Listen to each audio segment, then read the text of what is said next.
Japan ৩,০০০ সালে বাস করে।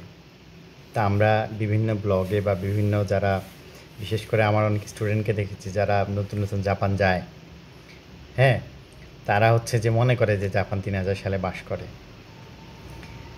বা কেউ বলে ৫০ বছর আগে আমাদের চেয়ে, কেউ ১০০ বছর আগে।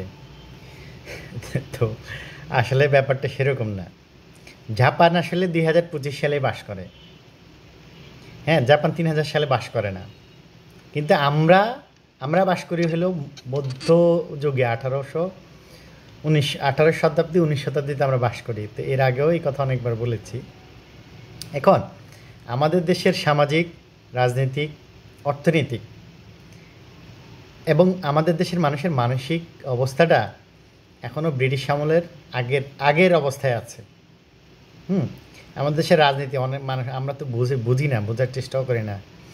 খালি একদমই মধ্যযুগীয় রাজনীতির অবস্থায় আছে। এটা হলো সত্য কথা। সামাজিক পরিস্থিতিও তাই আছে এবং অর্থনৈতিক পরিস্থিতিও তাই আছে। এখন জাপান আসলে উন্নত প্রযুক্তির দেশ তো আরও আগ থেকেই। হ্যাঁ, তো এখন যারা জাপানে হঠাৎ করে যায় তাদের কাছে এরকম মনে হবে যে না, ওরা ৩,০০০ সালে বাস করতেছে। হ্যাঁ, কিন্তু জাপান ছাড়াও পৃথিবী কিন্তু এখন আর ওই আমাদের দেশের যে মানুষের যে নোংরা চিন্তা, মানুষ কোন জায়গায় আছে মানুষ বুঝতেই পারে না যে কোন জায়গায় আছে। আমরা বুঝতেই পারি না যে আমরা কোন জায়গাটায় আছি। আপনি যখন নিজের অবস্থানটা বুঝতে না পারবেন, তাহলে আপনি আগাবেন কিভাবে? আমরা ইউরোপ বানায় ফেলি দেশকে, আমেরিকা বানায় ফেলবো, এই বানায় ফেলবো, ওই বানায় ফেলবো। তো ইউরোপ তো বানানোর আগে বুঝতে হবে তো ভাই ইউরোপ কোথায় আছে, আপনি কোথায় আছেন, অবস্থানের পার্থক্য বুঝতে হবে। আপনি স্কেল দিয়ে যখন মাপবেন, আপনি তো এইভাবে মাপবেন, তাই না? আপনাকে বুঝতে হবে যে জাপান এখানে আছে, ইউরোপ হয়তো এখানে আছে, আপনি এইখানে আছেন, এটা আপনাকে অবস্থানটা বুঝতে হবে। আমরা বুঝি না যে আমরা কী অবস্থায় আছি। আমাদের দেশের রাজনৈতিক কার্যকলাপ বা বিভিন্ন সামাজিক অবস্থা দেখলে এটা যারা যায় বিভিন্ন দেশে ঘুরে তারা বুঝতে পারে কম্পেয়ার করলে। তো শুধু জাপান না, পৃথিবী, যেটা বললাম যে পৃথিবী অনেক দূর এগিয়ে গেছে, অনেক দূর। শুধু জাপান না, কোরিয়া বা চায়নাতেও যদি কেউ একজন মানুষ যায়, সে বুঝতে পারবে যে আমাদের দেশ, আমরা কত পিছিয়ে আছি। কমপক্ষে ১০০ থেকে ২০০ বছর পিছিয়ে আছি আমরা। এটা হলো সত্য কথা। আপনাকে এই ২০০ বছর আগায় যেতে হবে। আগায় যাওয়ার প্রথম আপনার সবার আগে যেটা লাগবে সেটা হলো মানসিকতা। তা আমাদের মানসিকতাটা একদমই আগায় নেই। তা আমাদের যেটা হয়েছে যে আমরা এখনও ২০০ বছর আগে আছি, শুধু কিছু ডিভাইস আমাদের যোগ হয়েছে, computer, mobile, smartphone, Facebook, YouTube, এগুলো আমাদের জীবনে যোগ হয়েছে। হ্যাঁ, এই ছাড়া আমরা ওই ২০০ বছর আগেই আছি। আমাদের মন মানসিকতা, আমাদের রাজনৈতিক পরিস্থিতি, আমাদের অর্থনৈতিক পরিস্থিতি, এই জন্য দেখবেন যে বাংলাদেশের রাজনৈতিক দল, আমরা খালি বিএনপি আওয়ামী লীগের দোষ দেই, সবার একই অবস্থা। সবার মন মানসিকতা, সবার কার্যকলাপ দেখবেন, চিন্তা ভাবনার ধরন একদম মধ্যযুগীয় কায়দায় আছে, একদম মধ্যযুগীয় কায়দায়। মনে করে যে এই মায়ের পিট করে, এই করে, সে করে, আন্দোলন করে, ওই করে, সেই করে আমরা এই সরকার ফেলে দিব, ক্ষমতায় যাব, এই করবো, সেই করবো। সরকারি দলে যারা থাকে তারা হলো ওই মধ্যযুগীয় কায়দায়, এতে পুলিশ দিয়ে দিয়ে মারতে হবে, দমাইতে হবে, নিজের দল দিয়ে পিটাইতে হবে। হ্যাঁ, এই চিন্তাভাবনার মধ্যেই কিন্তু আমরা আছি। সবাই কিন্তু একই চিন্তাভাবনায় আছে, কেউ কম কেউ বেশি না, কিন্তু আসলে কাছাকাছি সবাই। তো পৃথিবী সেই জায়গায় নাই রে ভাই। পৃথিবী এখন আর ওই জায়গায় নাই, অনেক দূর আগায় গেছে, আমরা কল্পনাও করতে পারি না সেটা। হ্যাঁ, আমাদের অবস্থা কি? আমরা যখন জাপান যাই কেন মনে করি যে ৩,০০০ সালে আছে, বা কেউ বলে ২০৫০ সালে আছি। হ্যাঁ, এটা হলো যে ওই যে আফ্রিকার কিছু আদিবাসী থাকে না, যে যারা এখনও সভ্যতার একদম কোনো সভ্যতার মধ্যেই ঢোকে নাই। তো কিছু কিছু ভিডিও পাওয়া যায় আপনি ডিসকভারি বা দেখবেন যে ওদেরকে চিরুনি দেখালে ওরা এটা নিয়ে এরকম করে। ওরা বুঝতে পারে না যে এই জিনিসটা কী জিনিস। আমরা যে চিরুনি দিয়ে মাথা আঁচড়াই, হ্যাঁ, সেটা ওরা জানে না, যে কারণে সবাই এরকম দেখে। তাই আমাদের অবস্থা এরকম। আমরা যখন জাপান কোরিয়ায় যাই তখন আমরা মনে করি যে আরে আমরা তো ৩,০০০ সালে চলে আসছি, ঠিক আছে, মনে হয় টাইম মেশিন দিয়ে চলে আসছি। তো এটা খুবই হাস্যকর, আমরা বুঝতে পারি না আমাদের অবস্থানটা কী। তো এটা হাস্যকর হলেও এটা খুবই দুঃখজনক এবং খুবই বাস্তব। এইটা যদি না বুঝতে পারি, দেশটা যে ইউরোপ বানাবেন বলতেছেন, বানাইতে পারবেন না তো। কেমনে বানাবেন ভাই? উন্নতির প্রথম শর্ত হইলো যে উন্নতি কী করলে উন্নতি হবে এটা বুঝতে হবে আপনার। এটা যদি না বোঝেন উন্নতি কেমনে হবে, কীভাবে সম্ভব? সম্ভব না। তা আমাদের গ্রামগঞ্জে তো অনেক পরের কথা, শহরের যারা মানুষই আছে আমরা এখন সভ্যতার গণ্ডি পার হইনি, ঠিক আছে? জাপান দ্বিতীয় বিশ্বযুদ্ধের আগে 1700-1800 শতাব্দীতে যে অবস্থায় ছিল আমরা এখন এই অবস্থায় আছি। এটা আপনারা তো বুঝেন না, যারা বিদেশে যাওয়া আসা করে, বিদেশি মানুষদের সাথে চলাফেরা করে, তারা আমাদের মানে তারা তো মনে করেন তাদের একটা অবস্থানে আছে। হ্যাঁ, তাই কি মানুষ দেখবেন যখন বিদেশ যায় কেউ, হ্যাঁ, তখন আমরা কম্পেয়ার করতে পারি যে আমাদের দেশ আর সে দেশের মধ্যে পার্থক্য কী। তো উন্নত দেশ থেকে যারা বাংলাদেশে আসে তারা কিন্তু দেখে মনে করে যে আরে এই অবস্থা কেন দেশের। তা আমি আমার জাপানিজ অনেক কলিগ, অনেক সিনিয়র কলিগ, যাদের বয়স মনে করেন যে 60-70 এরকম কাছাকাছি, হ্যাঁ, তো ওনাদের কাছ থেকে প্রায়ই শুনি, আরে তোমাদের দেশ তো এই অবস্থা, জাপানও ছিল এক সময় এরকম, আমরা যখন ছোট ছিলাম তখন এরকম ছিল, এভাবে বলে আর কি। তো আসলে কথা সত্য, বলতে তোমাদের দেশে একসময় হবে উন্নতি, সেটা সময় লাগবে। তা আসলে এইটা হচ্ছে আমাদের চিন্তার জায়গাটাকে ক্লিয়ার করতে হবে যে আমরা কী চিন্তা করতেছি, কীভাবে আছি। তা আমরা বুঝতে পারি না আসলে আমাদের চিন্তার জায়গায় সমস্যা আছে। আমরা ওদের আবার অনেকে দেখি জাপানিজদের দোষও ধরে, ঠিক আছে, এই দোষ ওই দোষ, হ্যাঁ, জাপানিজ আত্মহত্যা করে, মানুষ এই করে সেই করে। একজনকে বলতে শুনলাম যে বাহ অনেক উন্নত হয়ে গেছে, তো জাপানিতে তো আত্মহত্যার রেট দিন দিন বাড়তেছে, তো আত্মহত্যার রেট দিন দিন বাড়তেছে, খুব ভালো কথা। তা আত্মহত্যা তো এটা ডিপ্রেশন থেকে করতেছে, খুব ভালো কথা, এটা তো তার নিজের ডিসিশন, আমার ডিসিশন, আমি আত্মহত্যা করব।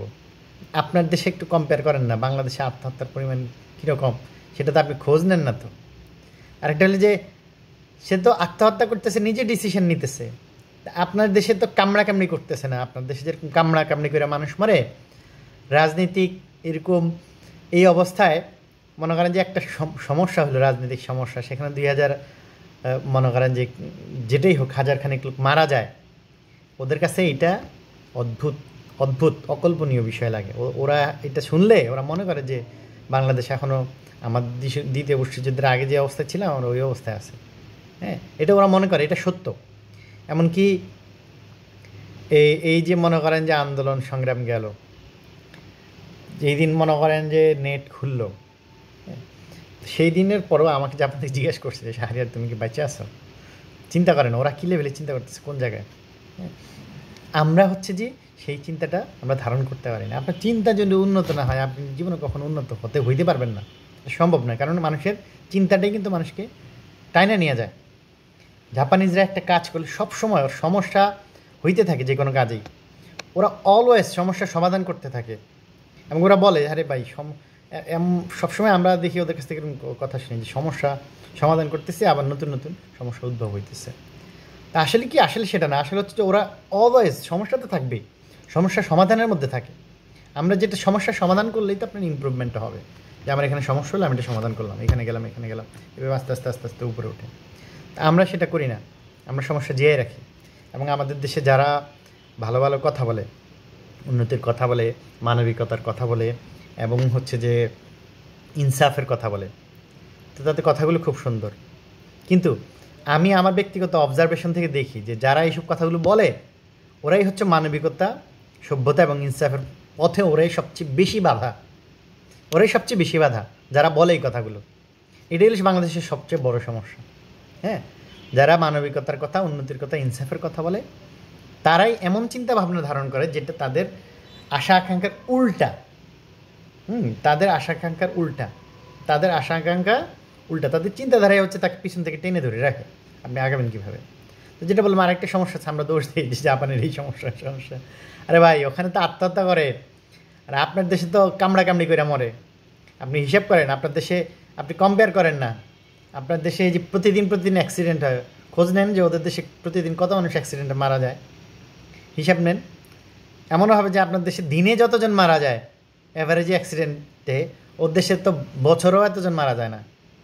আপনি যে বলেন ওরা আত্মহত্যা করে, সেটা আবার অনেকে তোলে যে ওরা তো আত্মহত্যা করতেছে, ডিপ্রেশনে ভুগতেছে, আমরা খুব ভালো আছি। হ্যাঁ, আমরা কি ভালো আছি এটাই আমরা বুঝি না। ঠিক আছে, মানুষ খাইতে পায় না, মানবেতর জীবনযাপন করে, ওদের দেশে এরকম হয় না। ওদের দেশে সবাই সুন্দর জীবনযাপন করে, একটা সোশ্যাল একটা ভ্যালুজের মধ্যে মধ্যে ওরা আছে। হ্যাঁ, মানবিক জায়গা আছে প্রত্যেকটা জায়গায়। হ্যাঁ, আমাদের সেটা নাই। আমরা অনেক মানবিকতার অনেক নিচে বাস করি এখনও। আমরা পৃথিবীর অনেককে আমি দেখছি, আমাদের দেশের মানুষ ইউরোপ আমেরিকা বা উন্নত জাপান বলেন, কোরিয়া বলেন, হ্যাঁ, তাদের সমাজ সভ্যতার দোষ দেয় যে ওদের তো সমাজ নেই, ওদের সভ্যতা নাই। হ্যাঁ, ওদের সমাজ নেই, ওদের সভ্যতা নেই, এই জন্যই ওরা ভালো ভালো থাকে। আমাদের দেশে একটা শিশু জন্ম নেয়, আমরা আমাদের পরবর্তী প্রজন্ম যারা শিশুরা আছে, হ্যাঁ, বা আমাদের যারা পরবর্তী প্রজন্ম আছে, তাদেরকে আমরা ভালো রাস্তা দেখাই না। তাদের শিক্ষার অবস্থা ভয়াবহ। তো ওই দেশের দোষ দিয়ে দেই ভাই, ওই দেশের সোসাইটি খারাপ। কই, ওই দেশে তো দেখি না আমি যে ওই দেশের ভবিষ্যৎ প্রজন্মরে কেউ মানে বাজে রাস্তা দেখাইতে। আমাদের দেশে আমরা দেখাইতেছি, আমাদের দেশে যে বড় বড় ইনফ্লুয়েন্সার আছে, বড় বড় কথা বলে, প্রত্যেকে বড় বড় রাজনীতিবিদ, বড় বড় এই সেই আছে, হ্যাঁ, যারা আলগা আলগা পিরিত দেখায় দেশের প্রতি, এরা দেখি একজনও ভবিষ্যৎ প্রজন্মের প্রতি ভালো রাস্তা কেউ দেখায় না। আমি খুব আশ্চর্য হয়ে যায়, বাংলাদেশে 10টা লোক নেই, 20টা লোক নাই যারা ভবিষ্যৎ প্রজন্মকে ভালো রাস্তা দেখাবে। সবাই বাজে রাস্তা দেখায়, এই কর ওই কর, মারামারি করে, এখানে এটা কর, এটা কর, সেটা কর, এগুলো দেখায় রাস্তা। ওই দেশে দেখায় না ভাই। ওই দেশে তারা তাদের ভবিষ্যৎ প্রজন্ম কিভাবে ভালো থাকবে, হ্যাঁ, সেটা ওরা ভাবে সব সময়। কেউ ভবিষ্যৎ প্রজন্মকে, তরুণ প্রজন্মকে ভুল রাস্তা দেখায় না, যেটা আমাদের দেশে দেখানো হয়। আমরা সেই মানুষগুলো আবার ইনসাফের কথা, মানবিকতার কথা বলি, এতটা নির্লজ্জ আমরা। হ্যাঁ, তো ওদের ওদের সামাজিকতাই নাই, কিন্তু ওদের ভবিষ্যৎ প্রজন্মের কথা ওরা সবসময় ভাবে। আর আমাদের এত বেশি মানবিকতা, এত বেশি সামাজিকতা, আমরা আমাদের ভবিষ্যৎ প্রজন্মকে রাস্তায় নামাই দিই। এটা হচ্ছে আমাদের অভ্যাস। আমরা আমাদের ভবিষ্যৎ প্রজন্মকে এমন অবস্থায় এনে দেয়, ভিক্ষায় নামাই দেয়। এটা হলো আমাদের অবস্থা। আমরা ভাবি না যে ভবিষ্যৎ প্রজন্ম কীভাবে সচ্ছল হবে, হ্যাঁ, কীভাবে স্বাবলম্বী হবে, কীভাবে ভালো থাকবে, সেটা আমরা ভাবি না। সবাই দেখি একই অবস্থা। আরে আশ্চর্য, পারলে পোলাবেনের রাস্তায় নামায়, মানে মারামারি করো, এই কর সেই কর, এগুলোর মধ্যে নামায় দেয়। এমনকি নিজের আত্মীয় স্বজন, নিজের বাবা মাদেরও দেখি কোনো দায় দায়িত্ব নেই। নিজের বাবা মা পর্যন্ত দায় দায়িত্ব নেই। তাহলে আমরা আবার কম্পেয়ার করি ওদের সোসাইটির সাথে আমাদের সোসাইটির মানবিকতার। আমাদের সোসাইটিতে এত মানবিক রে ভাই, ওদের কোনো মানবিকতা নাই, কিন্তু ওরা ভালো থাকে, ওদের ভবিষ্যৎ প্রজন্মও ভালো থাকে। এত মানবিক হইলে বাংলাদেশ থেকে যারা ইউরোপ আমেরিকায় চলে যায়, আসে না কেন ফিরে? গ্রিন কার্ড পাওয়া যায়, ফিরে আসে না কেন? কারণ ভালো করেই বোঝে যে ওইখানকে নিজের জীবন তো মানুষ আসলে যখন বয়স হয়ে যায় 35-40, নিজের জীবনের কথা ওইভাবে হয়তো খুব একটা ভাবে না। কেন আসে না তারা ফিরা? তারা ভাবে যে তার সন্তানের ভবিষ্যৎ ওইখানেই নিরাপদ। আপনি আপনার সন্তানের ভবিষ্যৎ নিরাপদ করতে পারেন না দেশে, আপনি আবার মানবিকতার কথা বলেন, ইনসাফের কথা বলেন। আপনাদের লজ্জা লাগে না? আমার লজ্জা লাগে। আমি যখন চিন্তা করতে পারি যে আমি আমার সন্তানের এই দেশে ভবিষ্যৎ নিশ্চিত করতে পারতেছি না, হ্যাঁ, আমার লজ্জা লাগে, নিজেরে ব্যর্থ মনে হয়। আর আমরা ওই মানে হাস্যকর কিছু জিনিস আমরা রাজনীতিক আলাপে আর গেলাম না আর কি। ঠিক আছে, আমরা কে কারে মারতে পারলাম, কে কারে তাড়াইতে পারলাম, কে কারে এটা করতে পারলাম, এটা করতে পারলাম, এটা হলো আমাদের গর্বের বিষয়। আমরা এটা নিয়ে গর্ব করি। এগুলো লজ্জার বিষয়, এগুলো গর্বের বিষয় না। ঠিক আছে, আমরা আমাদের তরুণ প্রজন্মকে ভালো রাস্তা দেখাইতে পারতেছি না, ভালো ভবিষ্যৎ দেখাইতে পারতেছি না, তাদেরকে স্বাবলম্বী করার রাস্তা দেখাইতে পারতেছি না। এটা খুবই দুঃখজনক। বাংলাদেশে 10 জন 20 জন লোকও নাই। বাংলাদেশের মানুষ খুবই অসহায়, খুবই অসহায়। যে বাংলাদেশে ভালো রাস্তা দেখানোর মানুষ নেই, খুব কম। ভালো রাস্তা দেখানোর মানুষ নাই, ভালো চিন্তা করে যে একটা ভালো গাইড করবে সেরকম মানুষ নাই বাংলাদেশে। এটা খুবই দুঃখজনক। পৃথিবীর উন্নত দেশগুলোতে এটা হয় না। ওরা নিজেরা যেরকমই হোক, ওরা ওদের ভবিষ্যৎ প্রজন্মকে ভালো রাস্তা দেখায়, ভবিষ্যৎ প্রজন্মের জন্য ভালো রাস্তা তৈরি করে। তারা যাই করুক, যেভাবেই করুক। আর আমরা মানবিকতা, সামাজিকতার বড় বড় কথা বলি, কিন্তু আমরা আমাদের তরুণ প্রজন্মকে ভালো রাস্তা দেখাইতে পারি না। তো এইসব বড় কথার কোনো দাম নাই। ঠিক আছে, আমরা আসলে বুঝতেই পারি না, এটা হলো সমস্যা। ভালো মন্দের পার্থক্য আমরা বুঝি না, কোনটা যে ভালো কোনটা যে মন্দ, এটাই হলো সবচেয়ে বড় সমস্যা। আমরা খারাপটাকেই ভালো বলি, ভালো বলে বুঝি এবং অন্যকে বুঝাই। এটা হলো আমাদের বড় সমস্যা। আমি নিজে বুঝি না, আবার অন্যকে বুঝাই। ঠিক আছে, ভালো মন্দের পার্থক্যই বুঝি না। আর আমরা আরেকটা সমস্যা, খালি আরেকজন দোষ দেয়, ওর দোষ এই দোষ। হ্যাঁ, দোষ দেওয়া দিয়ে পৃথিবীতে কোনো কিছু যায় আসে না। পৃথিবী সার্ভাইভাল ফর দ্য ফিটেস্ট, পৃথিবীর সভ্যতার যুগ থেকে আপনাকে সার্ভাইভ করতে হবে, আপনাকে ভালো করতে হবে, আপনাকে ভালোটা বুঝতে হবে, তাইলে আপনি উন্নতি করতে পারবেন। ঠিক আছে? তো 3000 সালে বাস করে কে, 2000 সালে বাস করে কথা যেখানে শুরু হলো, হ্যাঁ, কে 1700-1800 শতাব্দীতে বাস করে সেটা বুঝতে হবে আগে, তারপর হচ্ছে জায়গা মতো যান। 2025 পৃথিবী অনেক আগায় গেছে, হ্যাঁ, আমরা এখনও পিছিয়ে আছি, আমাদের মানসিকতা অনেক পিছিয়ে আছে। মানসিকতা ঠিক না হলে রাজনৈতিক, অর্থনৈতিক, হ্যাঁ, এবং অবকাঠামোগত, শিক্ষাগত কোনো কিছুর উন্নতি হবে না, এটা সম্ভব না।